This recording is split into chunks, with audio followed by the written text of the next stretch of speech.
सखिया नित अखिया रोवे कि हवा बहे पुरवाई कि रही रही देहिया के अंग अंग टूटला कि पहर पहर आवे रोआई आ कहतड़ी कि सैया निर्मोही हमके चल गईला छोड़ के कि बीच भंवर में नैया आए से नीमन कुंवर रहल रहती अपने बाबूजी के गैया कहतड़ी भैया कि ससुरा से नीक नई हरवे के पानी कि जहवा सयान भैनी कि निखरल जवानी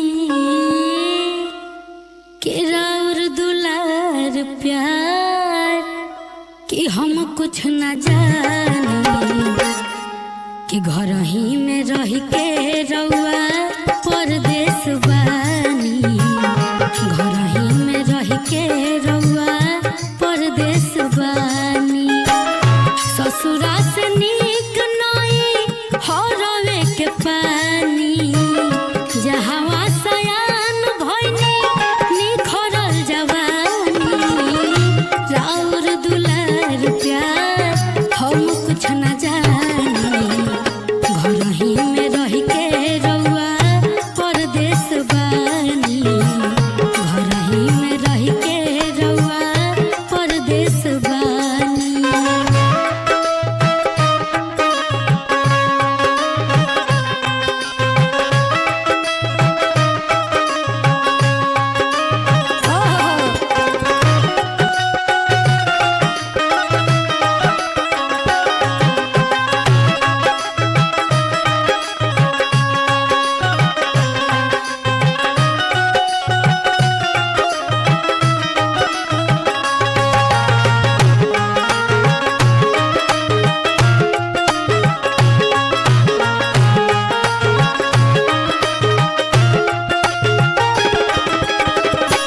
औरतिया बहुत वियोग में बिया अपना पति से कहतिया कि जब बियाह हो गई बियाह से पहले तो कहत रहना कि तारा के बहुत खुश रखो हाई करम हऊ करम अब हम सुतले रहत नहीं तो घर से बाहर निकल जाता ना कहतड़ी भोर ही निकल जानी सैया रहुआ घर से आइले कुबेरा रोजे रात में शहर से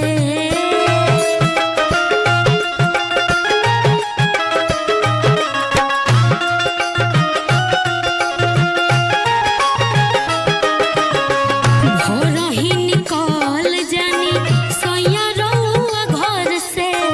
आइले कुबेरा रोजे रात में शहर से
हम कुछ कहिले तो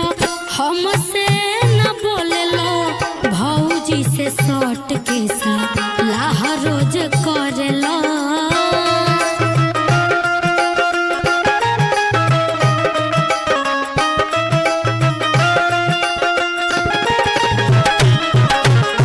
कहतारी भैया कि रउआ जो भी बात होला हमरा से ना कहिला अपना भाभी से जाके कहिला अगर हम और छोट भाई से बतियाई ढेर लगाओ प्यार रखी तलवा के कैसन लगी कहते हम कुछ कहिले तो हमसे न बोलेलो भौजी से सट के सलाह रोज करेलो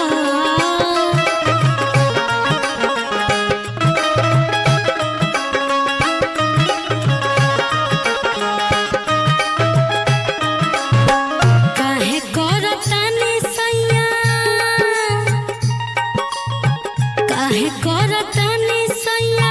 हमसे मन मानी काहे कर